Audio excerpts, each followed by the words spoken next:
Jasper Johns at Imma, and live in studio the Graham Ashton Brass Quartet.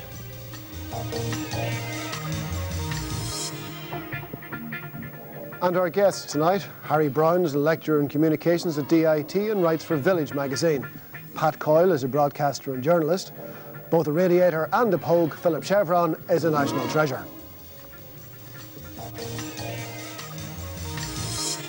Good evening and welcome to The View, and our prize tonight, Alice Munro books, and more about that later.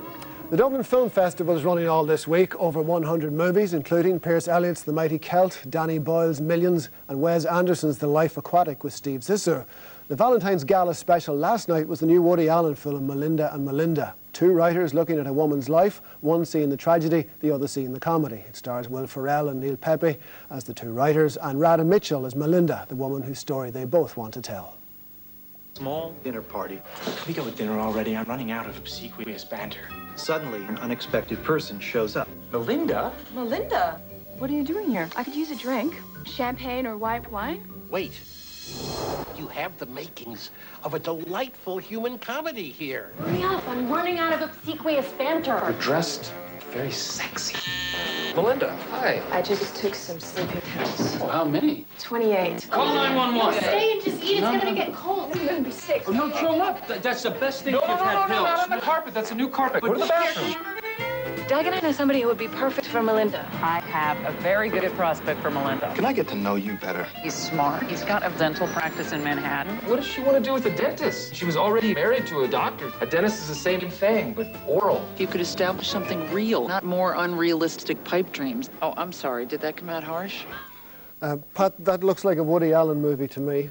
What kind of Woody Allen movie is this? Well, I describe it as Woody Light. You know, it wasn't really even from the earlier Woody Allens, where there's always, I felt, one moment at least of that where it gets you in the gut and you go, oh, no, no, no, when he hits on his neurotic things, which would strike a chord with me and my own neurosis.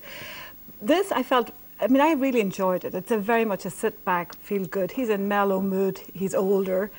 I would wonder if the Woody Allen purists would think that they maybe would be a bit disappointed.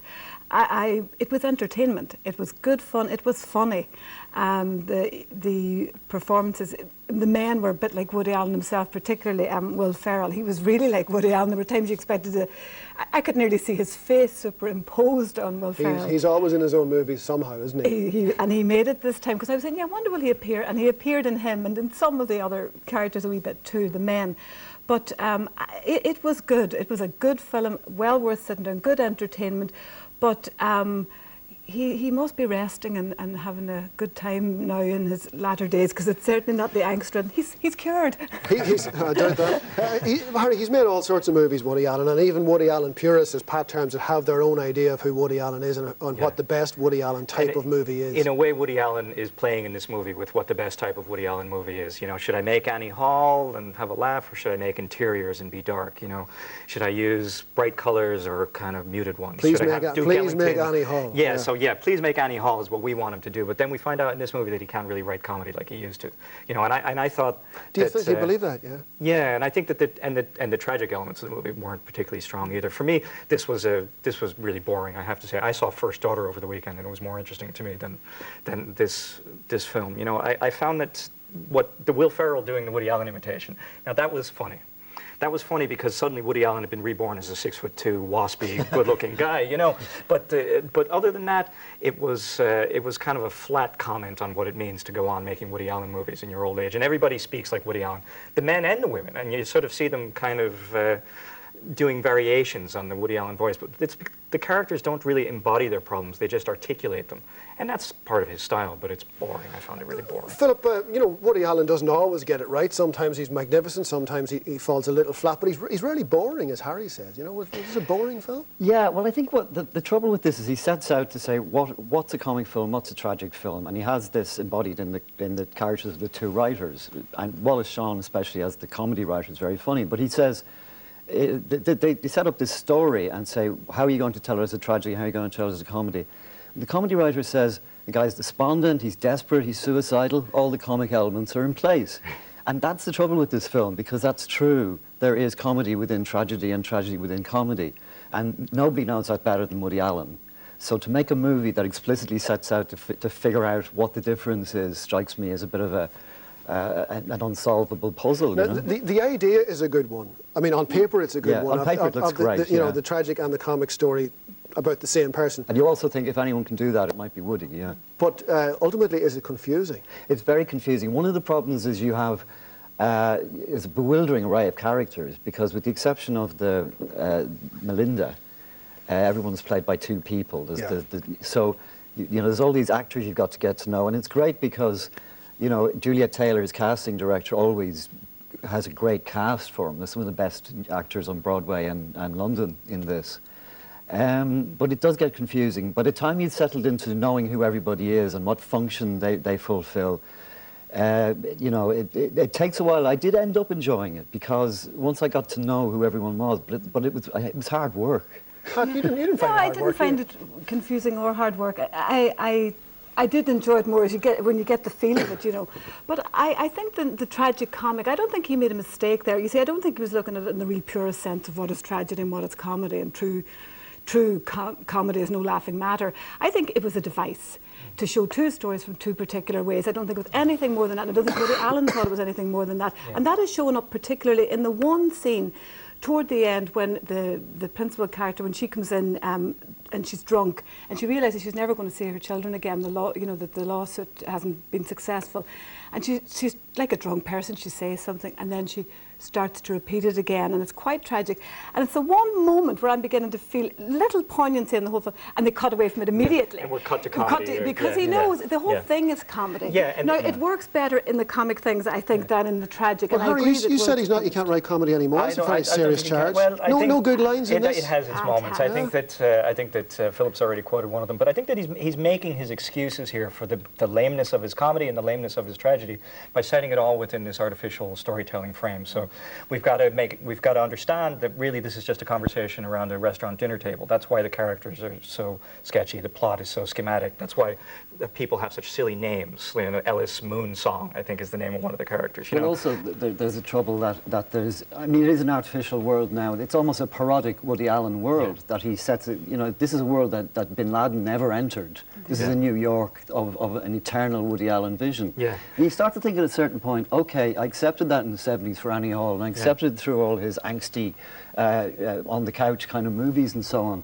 But you start to wonder if he ever gets out at all. Do you know what I mean? I felt sorry for young. I felt sorry for young actors, though, having to play these kind of 1970s characters eternally. You know, where's their world in it? Okay. He wrote it in a month, by the way. I don't know if that's a good thing or a bad thing. So long. Yeah, he only goes out on Monday nights to do his gig, and that's about it.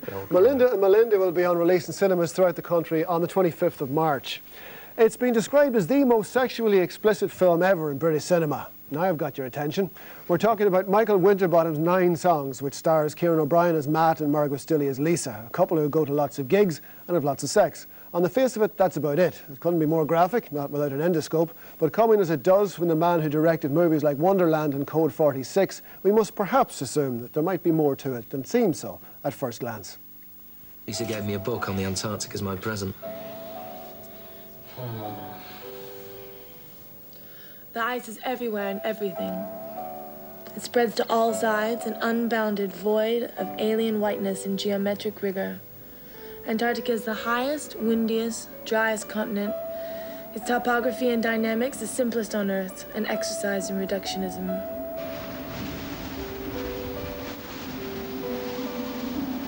The iceberg is a microcosm of Antarctica. It's a fragment torn loose from the continent, both substance and symbol. Within its ice, the berg contains a record of all ice terrains. As it moves away from the mass of ice, it gradually disintegrates. Most bergs will last less than 2 months in open sea.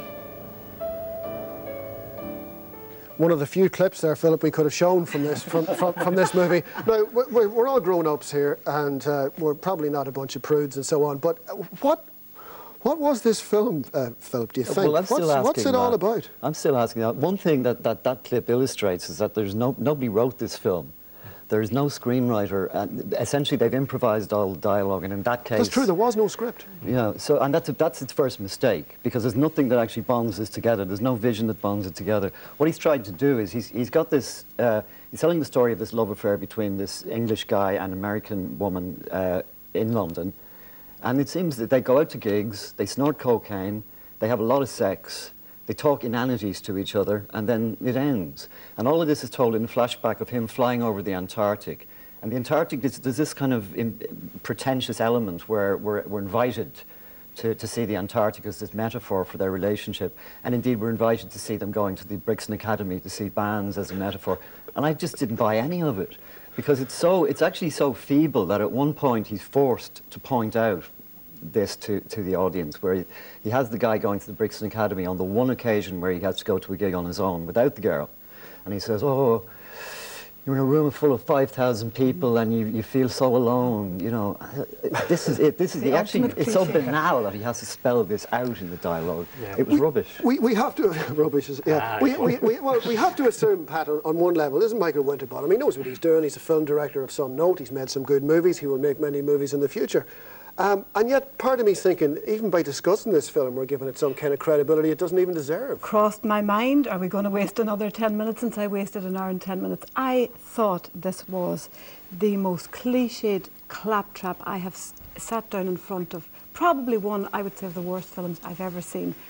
And there's a part of me wants to just dismiss and say that's the end of it. I could go on at a more serious level. But he must have been trying something, Paddy. I think he read this book. It's based on the novel by a guy with a French name. By a guy with a French name, and he must have thought this was wonderful. I haven't read the book. Maybe the book is high art and does something that the film doesn't. He wanted to see if the film could do it. You know, he did it with 3 DVD handheld cameras in the parts where you might want to enjoy some of those great bands. It's boring because it's the same shots over and over again. You think it's the same concert nearly, except the band sounds different. But the shots are exactly the same. He then does shots of the Antarctic. Probably the best parts of the film are those beautiful shots that we saw. And then it's this relationship. And I don't know why, and I kept asking why. I mean, I don't want to see anybody making that kind of explicit love-making scenes, utterly close-up, where you can almost see their backside, the hairs on it. I mean, I don't want to see that for anybody, at any time in my life ever. And it didn't serve any purpose in the film. They were cliched people. There was nothing that you got to know about them. And I would say from this perspective, the sex was male fantasy from start to finish. You had her masturbation scene, you had her it wasn't a very ambitious male fantasy, though, was it? Lesbian scene, you had her with the stilettos and the bondage, you had the couples and the reading out from the story. When they couldn't bring anybody else into it, they brought it in via story. I don't know. It doesn't say much for his imagination, Harry. If this is the limit of his fantasy, well, I'm going to come in defence here, even though I didn't think much of the film in banal, cliched, all those words. This I got to hear. You know, and the thing that it for me, it's important to say that a lot of people do like to look at people having sex in films. It's the major industry on the internet. It's a major industry in sales of DVDs. Yeah, pornography doesn't pretend to be a high art movie. That's right. But the idea that he has, which is that art books get to have explicit sex in them. You know, we just gave the Booker Prize to a book that had explicit. I didn't give it, but one gave the Booker Prize to a book with explicit sex in it. Why not make a film which has serious artistic purposes, but also has explicit sex in it?